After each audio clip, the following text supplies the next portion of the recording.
beliau ini punya 5 karakter yang luar biasa menonjol, yaitu beliau ini cerdas. Kemudian yang kedua, beliau ini adil. Yang ketiga, beliau ini berani. Yang keempat, beliau ini amanah. Dan yang kelima, beliau ini sederhana.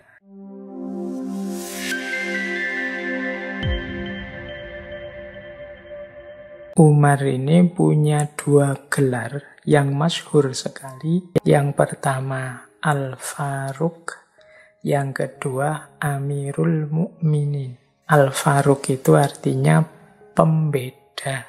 Pembeda itu maksudnya Umar dikenal sebagai sosok yang tegas, yang mampu membedakan dengan jelas ini benar, ini salah, dan membela kebenaran secara tegas. Jadi makanya namanya dikenal nanti Al-Faruq. Ini ada yang meriwayatkan gelar julukan Al-Faruq ini berasal dari Rasulullah sendiri. Jadi ini ada ceritanya. Satu ketika Umar ini berdiri di depan Ka'bah terang-terangan, kemudian berteriak di situ membaca syahadat dengan keras. Aku bersaksi bahwa tidak ada Tuhan selain Allah dan Muhammad adalah utusan Allah. Berteriak keras-keras di situ. Ini luar biasa karena saat itu umat Islam itu masih belum berani tampil, masih sembunyi-sembunyi. Ini terus mengundang banyak orang ke situ, mengundang kaum kafir, kaum musyrikin Quraisy ke situ. Mereka menegaskan lagi pada Umar, apa benar engkau memeluk Islam sekarang? Nah, Umar secara tegas bilang, ya, aku sekarang sudah memeluk Islam. Siapa yang berani melarangku atau berani menghentikanku atau menghentikan dakwahnya Rasulullah akan berhadapan dengan aku. Nah, setelah dia bilang begini, ini orang-orang yang tadi ngumpul itu marah semua, kaget semua. Wah, akhirnya mereka terus mengeroyok Umar. Tapi Umar ini kan ya memang orang kuat, orang gagah. Dikeroyok dia tidak mundur. Jadi puluhan orang mengeroyok dia, memukuli dia. Kalau dalam riwayat itu sampai mereka lelah sendiri. Meskipun Umar juga biru-biru, dipukuli orang banyak. Umar yang sudah babak belur, luka-luka, itu masih tetap berdiri tegak di depan Ka'bah. Itu momen ini ketika sampai pada Rasulullah, kemudian muncul julukan bahwa beliau ini lebih tepat dipanggil sebagai Al-Faruq. Orang yang bisa membedakan mana hak, mana batil, dan secara serius, secara sungguh-sungguh memilih kebenaran dan membuang kebatilan. Makanya gelar beliau Al-Faruq. Nanti beliau juga punya panggilan saat menjadi khalifah, beliau disebut sebagai Amirul Mukminin. Ini khalifah yang pertama kali diberi panggilan Amirul Mukminin. Amir itu dari kata-kata amr, urusan. Amir itu berarti orang yang mengurusi, orang yang mengelola. Amirul Mukminin berarti orang yang mengurusi umat mukmin. Jadi beliaulah yang mendapat amanah untuk mengurusi semua urusannya umat Islam. Makanya dipanggil Amirul Mukminin. Bukan sultan, bukan raja, bukan kaisar, tapi amir, orang yang ngurusi. Baik, kita lanjutkan ya. Itu tadi 2 sebutan untuk beliau, Al-Faruq dan Amirul Mukminin. Sekarang coba kita dalami karakter-karakter beliau. Mungkin ada beberapa di antaranya yang penting kita hidupkan hari ini. Kalau dalam catatan saya, beliau ini punya 5 karakter yang luar biasa menonjol. Yang pertama tadi sudah kita singgung sebentar, yaitu beliau ini cerdas. Kemudian yang kedua, beliau ini adil. Yang ketiga, beliau ini berani. Yang keempat, beliau ini amanah, bertanggung jawab. Dan yang kelima, beliau ini sederhana. Ini kombinasi 5 karakter ini sulit ditemukan secara sekaligus pada satu orang. Tapi dalam diri Umar menurut saya terkumpul 5 karakter utama ini secara sekaligus. Yo cerdas, yo adil, yo berani, yo amanah, meskipun tetap sederhana hidupnya. Yo kalau tentang kecerdasan Umar ini, teman-teman mungkin ya pernah sering mendengar ya. Kalau dalam kajian ilmu tafsir itu ada istilah muwafaqatu Umar. Muwafaqatu Umar itu pendapat-pendapat Umar yang ternyata disetujui oleh Al-Quran, yang sesuai dengan Al-Quran.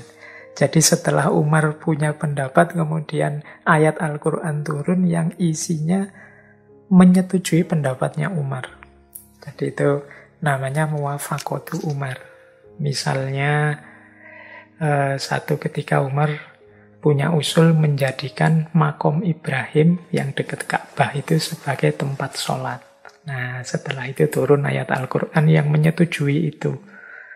Kalau tidak salah ada di surat Al-Baqarah ayat 125. Nanti monggo dicek nih teman-teman yang teliti. Ini kalau tidak salah seingat saya. Tapi memang usulnya Umar untuk menjadikan makom Ibrahim sebagai tempat sholat itu disetujui dengan turunnya ayat yang sama isinya. Kemudian ada juga Umar usul pada Nabi agar para istri Nabi itu memakai hijab. Karena menurut Umar, Rasulullah ini kan sering kedatangan tamu, termasuk banyak para sahabat yang berkunjung, banyak orang wirawiri. Dan kata Umar, kita tidak tahu isi kepalanya orang-orang ini apa saja. Demi mungkin keamanan, demi juga kehormatan. Nah, Umar usul agar para istri Nabi memakai hijab. Nah, nanti turun surat An-Nur itu yang setuju dengan pendapatnya Umar ini.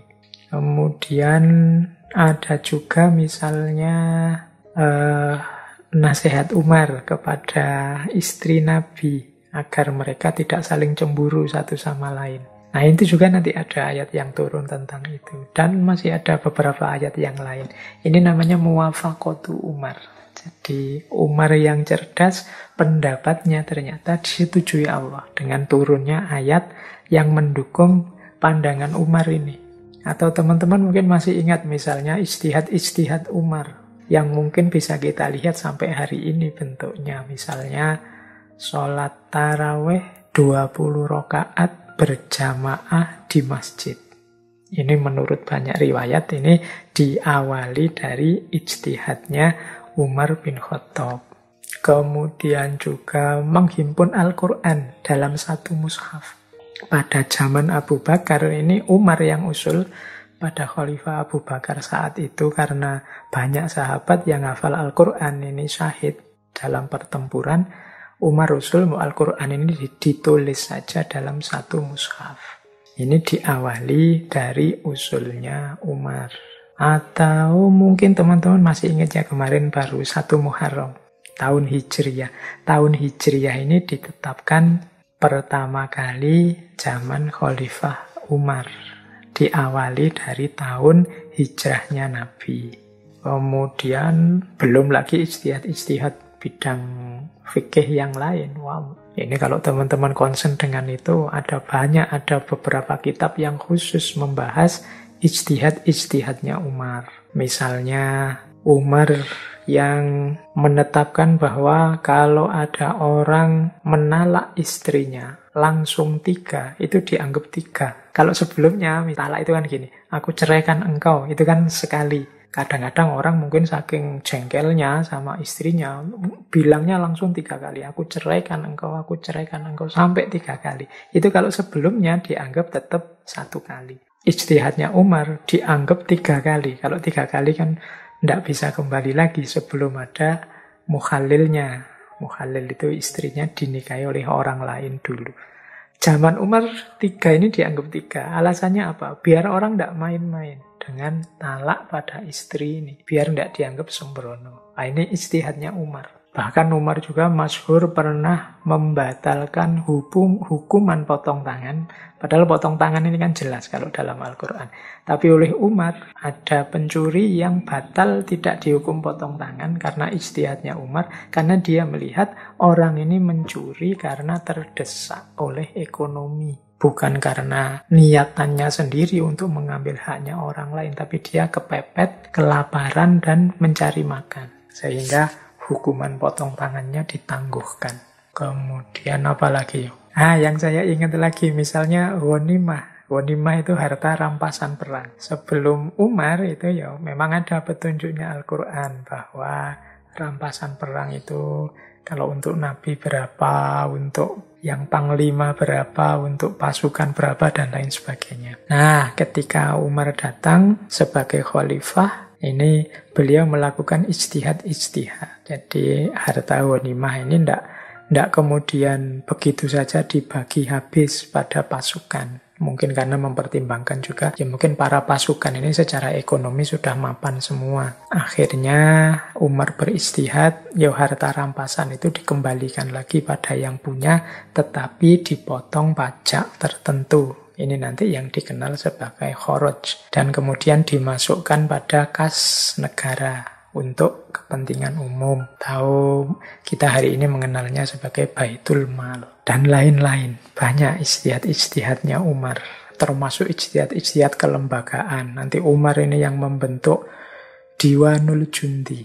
Ini departemen militer. Diwanus Sunduk, Departemen Ekonomi, Diwanul Kharaj, Departemen Pajak, Majelis Syuro, mendirikan pos-pos militer di mana-mana, kemudian menyusun sistem peradilan dengan konstitusi peradilan tertentu. Nanti beliau ini yang menyusun prinsip-prinsip peradilan dalam Islam yang dalam satu risalah tertentu nanti dikirimkan pada Abu Musa al-Asy'ari yang nanti dikenal sebagai Dustur Umar atau konstitusinya Umar. Yaitu tadi mengilustrasikan betapa meskipun beliau ini menaklukkan kemana-mana, khalifah yang ngurusi semua ikhwal urusannya umat Islam, tapi beliau juga tetap tidak berhenti memanfaatkan kecerdasan beliau, keseriusan beliau, mendayagunakan akal budinya.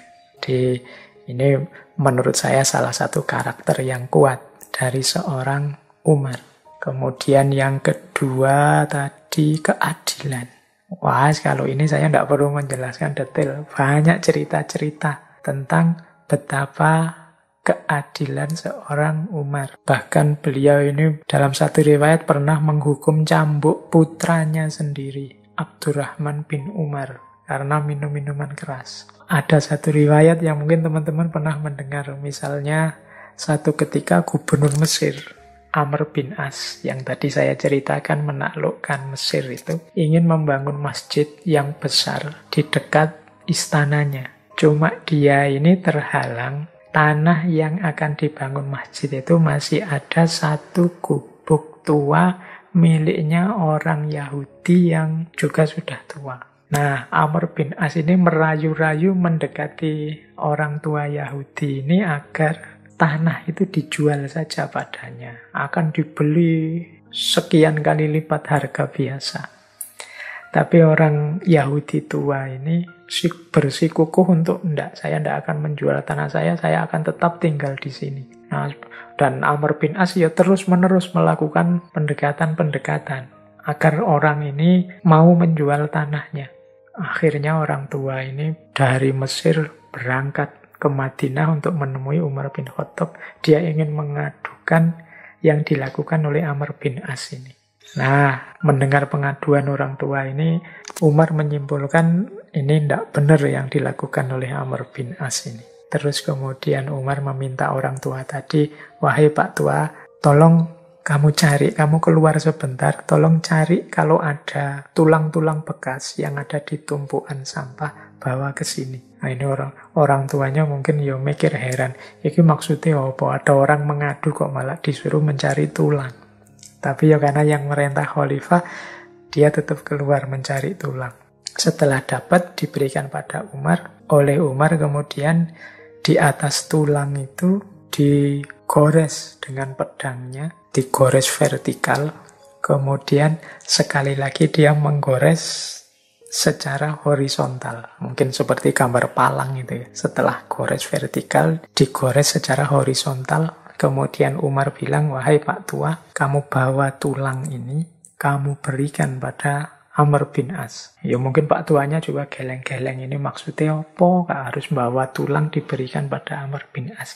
Apa melihat tulang ini Amr bin As kemudian sadar dan lain sebagainya. Mungkin dia menggerutunya begitu. Tapi ya karena yang merintah khalifah, lelaki tua Yahudi itu ya sudahlah, balik saja menemui Amr bin As. Nah, setelah sampai di hadapan Amr bin As, diberikanlah tulang itu. Begitu melihat tulang yang ada 2 goresan tadi, Amr bin As langsung pucet. Seketika itu dia memutuskan untuk tidak lagi memaksa orang tua itu membeli gubuknya, membeli rumahnya, dan ceritanya bahkan pembangunan yang sedang berjalan sebagian itu dibatalkan, digagalkan saja. Nah, orang tua Yahudi ini heran. Dia terus tanya pada Amr bin As, sebentar Tuan, kenapa sih hanya melihat tulang saja, sampean kok setakut itu? Padahal itu kan cuma tulang biasa, bahkan saya nyarinya ya di tempat-tempat sampah tadinya. Amr bin As menjawab, wahai Bapak Tua, tulang ini sebenarnya ancaman dari Khalifah Umar padaku. Mengapa memberikan tulang? Ini sebenarnya untuk mengingatkanku bahwa setinggi apapun pangkatku, kedudukan, dan kekuasaanku, pada akhirnya hidupku akan berakhir menjadi tulang belulang saja. Kemudian garis pertama yang vertikal, ini sebenarnya semacam mengingatkan padaku bahwa aku harus adil dan lurus. Jadi jangan macam-macam. Dan yang terakhir, garis palang, garis horizontal yang di tengah garis yang lurus itu, ini juga ancaman. Kalau engkau tidak lurus, kalau engkau tidak bertindak adil, jangan salahkan kalau kupalang tengah-tengahmu, itu ya kalau bahasa kasarnya, kalau kutebas batang lehermu. Jadi ini ya cerdasnya Amr bin As, juga adilnya Umar bin Khattab. Jadi Amr bin As bisa membaca pesan rahasia dari Umar tadi dan adilnya Umar. Meskipun itu orang tua yang Yahudi lagi, tapi kalau memang sesuatu yang tidak adil, ya disebut tidak adil dan dibela. Ini contoh yang masyhur sekali dari keadilan seorang Umar. Bahkan ada cerita juga dengan Amr bin As ini. Jadi satu ketika anaknya Amr bin As ini berlomba berpacu kuda. Jadi lomba pacuan kuda dengan penduduk setempat. Nah, selesai lomba terjadi perselisihan. Ini mungkin rebutan menang. Siapa yang harusnya menang, siapa yang harusnya kalah, ini gegeran. Terus putranya Amr bin As ini marah, penduduk tadi dipukuli oleh Amr bin As. Karena dipukuli oleh anaknya gubernur, dia tidak berani ngelawan. Tapi kemudian orang ini mengadu pada Umar.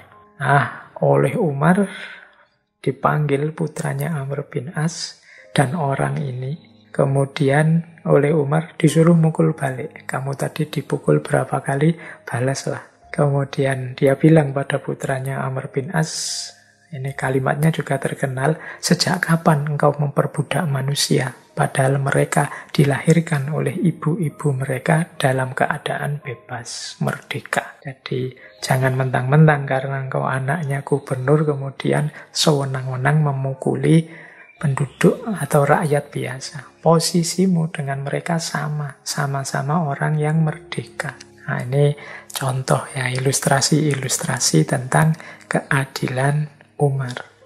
Kemudian yang kedua, karakter beliau berani.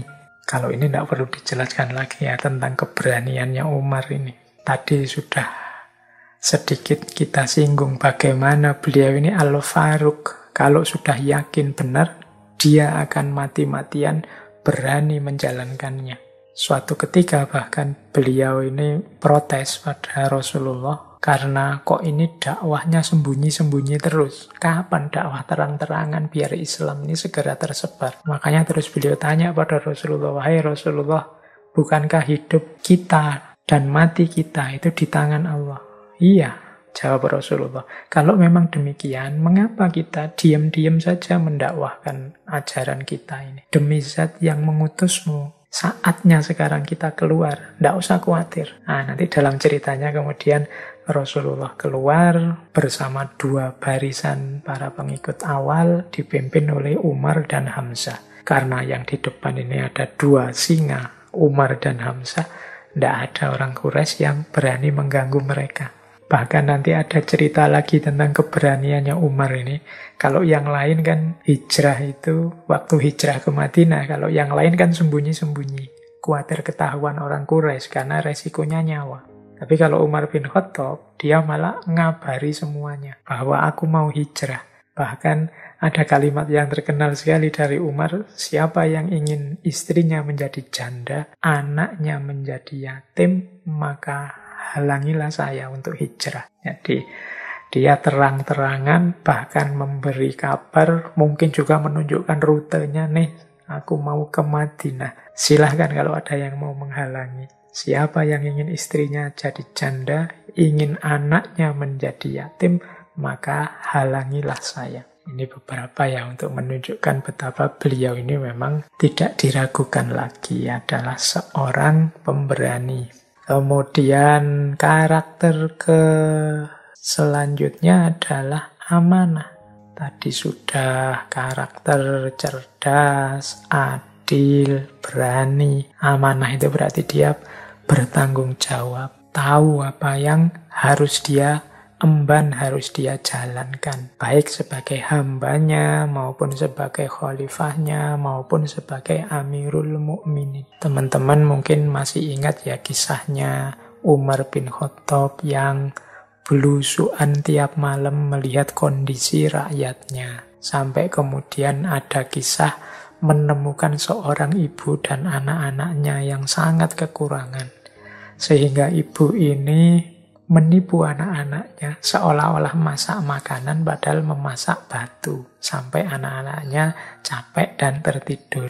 Ini Umar begitu tahu kondisi seperti ini, cepat-cepat balik, kemudian mengambil makanan, mengambil bahan makanan, dipanggul sendiri, mau diberikan ibu itu. Bahkan ingin dibantu oleh beberapa ajudannya, beliau tidak mau.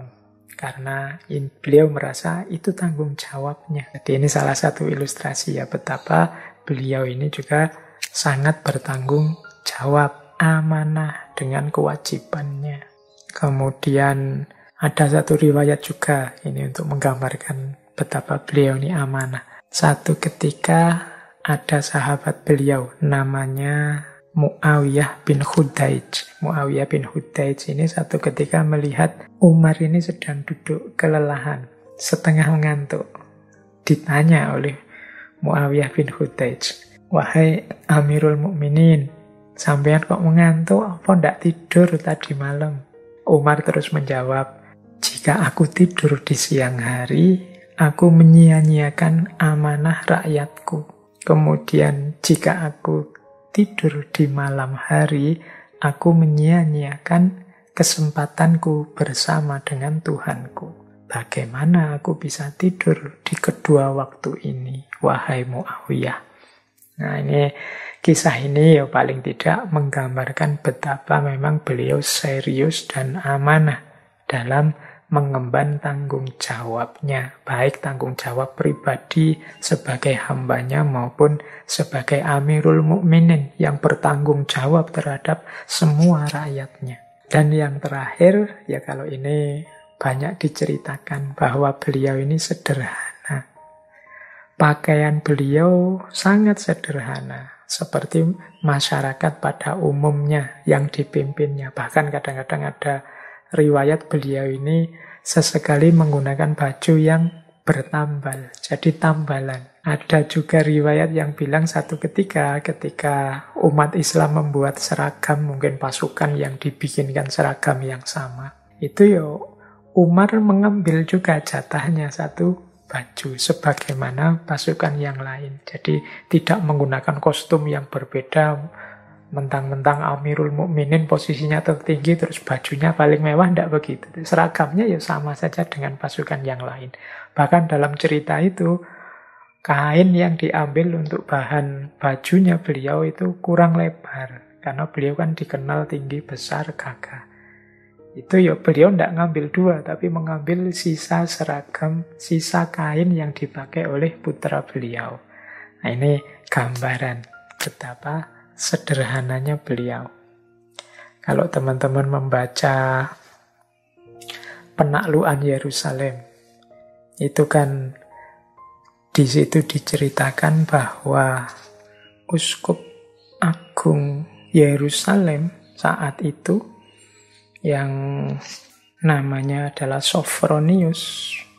Jadi dia ini mau menyerahkan kekuasaan Yerusalem pada umat Islam kalau yang langsung menemuinya adalah Khalifah Umar. Nah, karena memang seperti itu, mau tidak mau akhirnya Khalifah Umar pun berangkat ke Yerusalem bersama seorang pembantunya. Nah, karena perjalanan jauh, Umar dan pembantunya ini gantian mengendarai satu unta. Kebetulan menjelang masuk Yerusalem, jatahnya pembantu beliau ini yang di atas unta dan Umar yang di bawah nuntun unta. Wah, ini begitu masuk kota, semua orang gempar melihat Umar yang jalan kaki nuntun unta, sementara di atas unta adalah pembantunya. Jadi ini semakin membuat orang simpati kepada beliau karena kesederhanaannya. Bahkan ada cerita satu ketika ada utusan Raja Persia yang ingin bertemu Umar dan ingin melihat gaya hidup tokoh besar ini. Tetapi sesampainya di Madinah dan dia tanya pada orang-orang di situ di mana rumahnya Khalifah Umar, rumahnya Amirul Mukminin. Akhirnya diantarkan oleh beberapa orang di sana, ditunjukkan itulah rumah beliau. Ini utusan dari Raja Persia ini tidak percaya. Saya minta ditunjukkan istananya di mana. Orang yang menunjukkan bilang, itu tiap hari beliau ada di situ. Tempat tinggal beliau di situ. Kemudian utusan Raja Persia ini ingin bertemu langsung dengan Umar. Tapi ketika masuk ke rumah beliau, Umar sedang tidak ada di dalam. Kemudian dicari, ternyata Umar sedang ada di belakang. Sedang ada di sebuah kebun kurma yang tidak jauh dari rumah beliau. Nah, setelah disusul ke kebun kurma, betapa kagetnya utusan raja ini Khalifah besar yang populer, penakluk yang luar biasa, itu sedang tidur istirahat di bawah pohon kurma dengan alas daun kurma, dengan baju yang sangat sederhana.